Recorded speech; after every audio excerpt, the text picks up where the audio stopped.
Have you ever had someone say something nice to you, but for some reason, it just didn't sit right? Maybe they smiled and said, "You're doing so well, considering." Or they laughed and said, "You're surprisingly sharp." And in that moment, you weren't sure if you should say, "Thank you," or feel offended. If that's ever happened to you, you're not alone. As we get older, the way people talk to us changes. Some folks become overly polite, others talk down to us without even realizing it, and a few slip in what sounds like praise, but leaves behind a sting. These aren't real compliments. They're fake compliments, and they're more common than you might think. And here's the thing. Fake compliments aren't always intentional. Sometimes people mean well, but whether they know it or not, their words can chip away at your confidence, especially when you're already adjusting to the changes that come with aging. Physically, emotionally, socially. That's why we're having this conversation today. Because no matter how old you are, you still deserve genuine respect, not sugar-coated jabs wrapped in fake kindness. In this video, we're going to unpack 7 of the most common fake compliments older adults hear. And more importantly, I'll show you how to respond to them with grace, clarity, and a touch of timeless wisdom. Let's start with one that almost always gets delivered with a grin. "You're surprisingly smart." Now, on the surface, this might sound like a compliment. After all, who wouldn't want to be called smart? But take a second look at the word surprisingly. That word says it all. It means they didn't expect you to be smart. And that's not praise. That's a reflection of their own assumptions. Maybe it's your age, your appearance, or the fact that you're quiet or kind. Whatever it is, they already built an image of you in their mind, and intelligence wasn't part of it. So when they say you're surprisingly smart, what they really mean is, "I had low expectations and you went above them." Let me tell you about Linda. She's a retired librarian who volunteers at her local community center, helping people with tech questions and paperwork. She's sharp, patient, and incredibly knowledgeable. One day, after helping a gentleman fill out some confusing medical forms, he said to her, "You're surprisingly smart for someone your age." Linda just smiled and said, "Well, some of us never stop learning." She didn't get angry. She didn't argue. She let his words reveal more about him than about her. And that's the lesson here. When someone underestimates you and wraps it up in a compliment, you don't have to defend yourself. You don't need to prove anything. You can respond with calm confidence because you know your worth. That brings us to another one you may have heard before, especially at reunions, doctor's offices, or even family gatherings. It's the classic period. "You look great for your age." Let's be honest. No one ever says, "You look great for your age" to a 25-year-old. This phrase only gets used when people assume that aging equals fading. It sounds nice at first.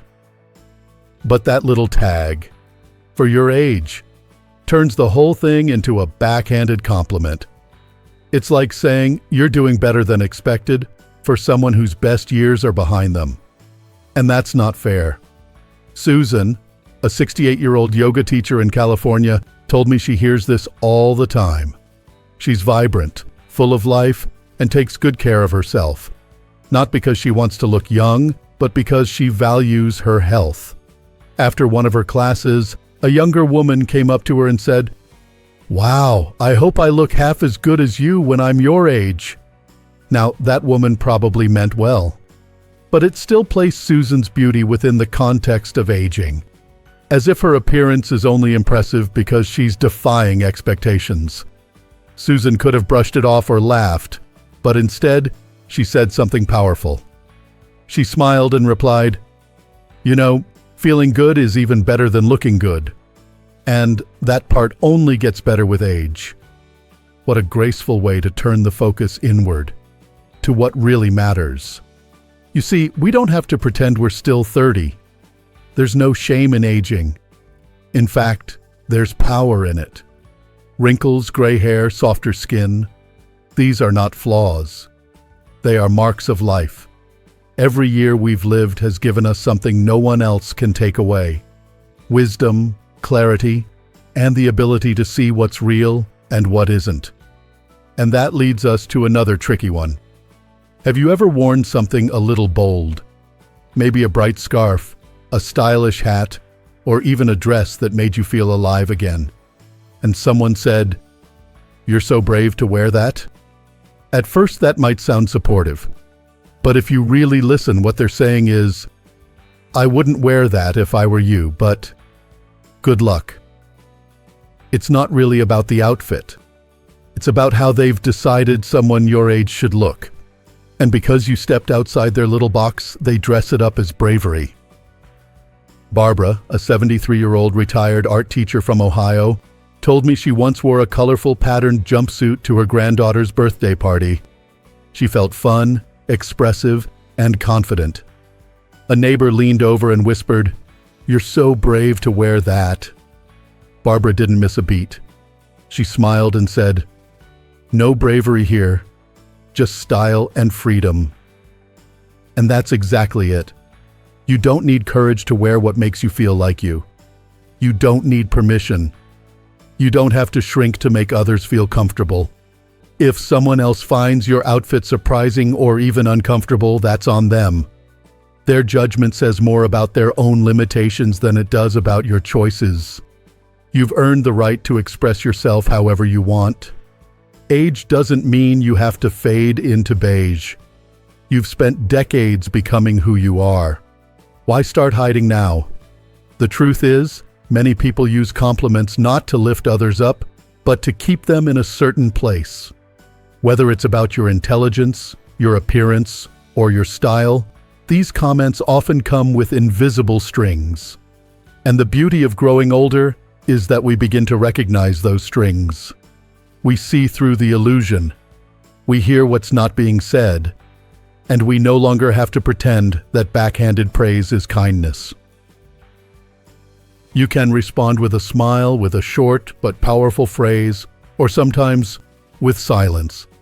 Because silence, when paired with self-respect, can say more than 1,000 words. And as we keep going, I want you to hold on to this. You don't have to accept every compliment as truth, especially the ones that feel a little too sweet and leave a sour aftertaste. You've lived too much life to let someone else's low expectations become your reflection. Now let's keep going. Now that we've opened the door to how fake compliments can sneak into our lives, let's look a little deeper. Because the next kind might sound like the warmest praise of all. But hidden underneath is something a lot less kind. Let's talk about the moment someone looks at you and says, "You've lost weight. You look so much better." That one gets said with smiles, with admiration, sometimes even applause. And yet, what it really says is, "You didn't look good before." Think about that. It doesn't matter if the weight loss was intentional, unintentional, or even the result of illness. The compliment doesn't celebrate your strength or your effort or your well-being. It celebrates thinness. Patricia, a retired nurse and cancer survivor, shared a story with me that still makes her shake her head. After finishing chemo, she'd lost nearly 20 pounds. Not by choice, but because her appetite and energy had all but vanished. When she went back to church one Sunday, someone she hadn't seen in months came up and said, "Wow, you look amazing. You've lost weight." Patricia thanked her, but inside she felt invisible. No one asked how she was feeling. No one knew the weight loss was tied to the hardest battle of her life. And yet all they could see was a smaller version of her. And they assumed that meant she was somehow better. This is why these kinds of compliments are so dangerous. They reduce you to a number, a size, a shape. And they feed a lie that society keeps whispering. That thinner is always better. But here's what wisdom, real life-earned wisdom, teaches us. Your worth was never tied to your waistline. Not in your 20s, and not now. If someone compliments your appearance after weight loss and it feels off, it's okay to respond gently but honestly. You might say something like, "Thanks for noticing, but the biggest changes in me aren't visible." Or simply, "I'm working on feeling stronger, not just looking smaller." These kinds of responses shift the conversation away from surface-level judgments and bring it back to what really matters: your health, your resilience, your story. And speaking of surface-level judgments, have you ever been told, "You're not like the others"? It might seem flattering at first, like you've been picked out of a crowd for being special. But take a closer listen. That compliment isn't about celebrating you. It's about separating you. Nancy, a grandmother from North Carolina, started a part-time job at a local bookstore after retiring. She loved it. The books, the customers, the chance to stay active and connected. One day, her manager pulled her aside and said, "You're not like the others. We can count on you."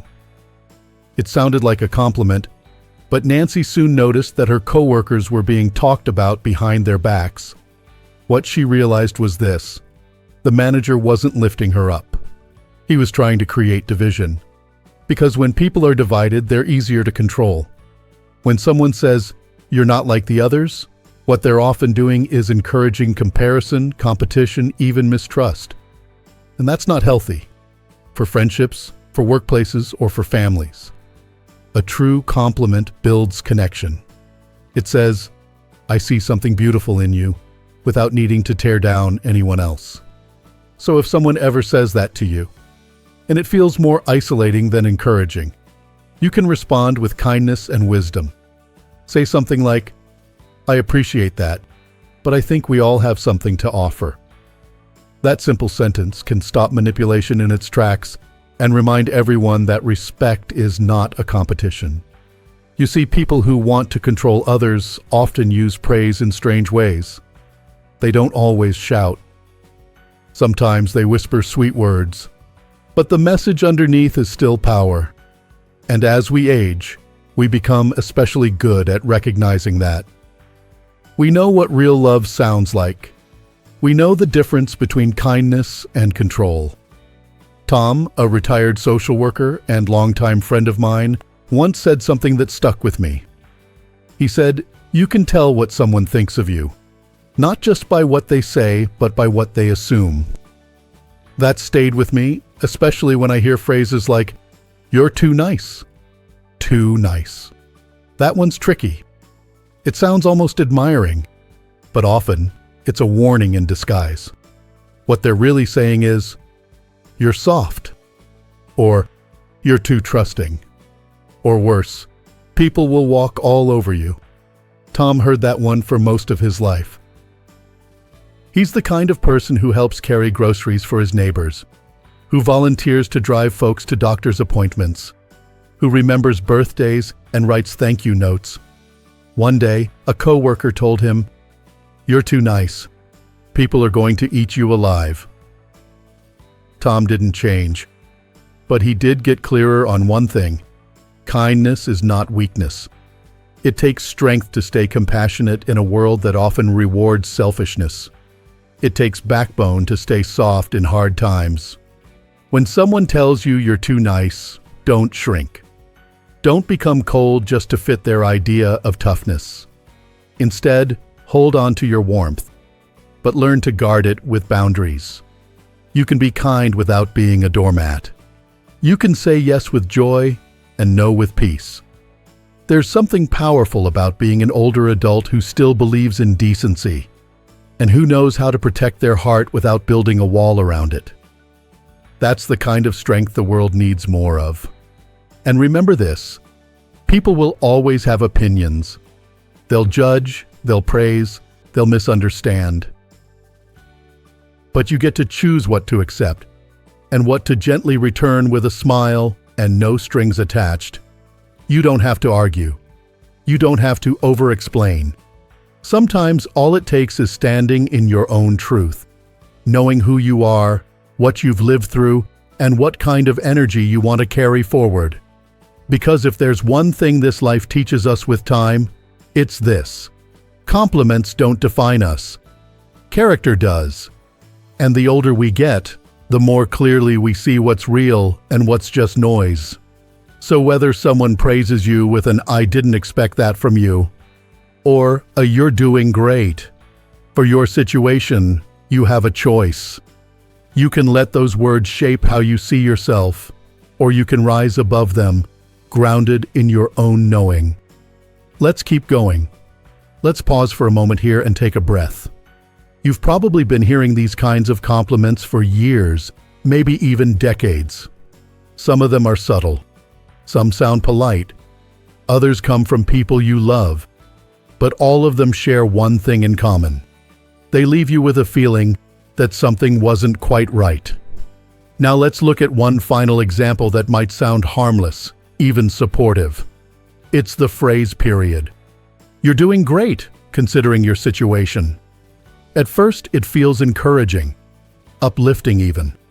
But when you really listen, it's not a full compliment. It's a conditional one. That second half, considering your situation, changes everything. It takes your achievement, your progress, your resilience, and measures it against a quiet assumption that you were starting from behind. James, a 70-year-old small business owner in upstate New York, knows this feeling all too well. He grew up in a working-class neighborhood, lost his father young, and worked 2 jobs to put himself through school. After retirement, he started a small woodworking business. Not for money, but for joy. One afternoon at a local fair, a man looked at James's booth, saw the handcrafted pieces, and said, "You've done well for someone from your background." James didn't take it personally, but he did take a moment. And then he smiled and replied, "Where I come from taught me how to build. Not just furniture, but a life I'm proud of." That's the kind of response that comes from wisdom. Because James understood something important. The compliment wasn't about him. It was about the other person's assumptions.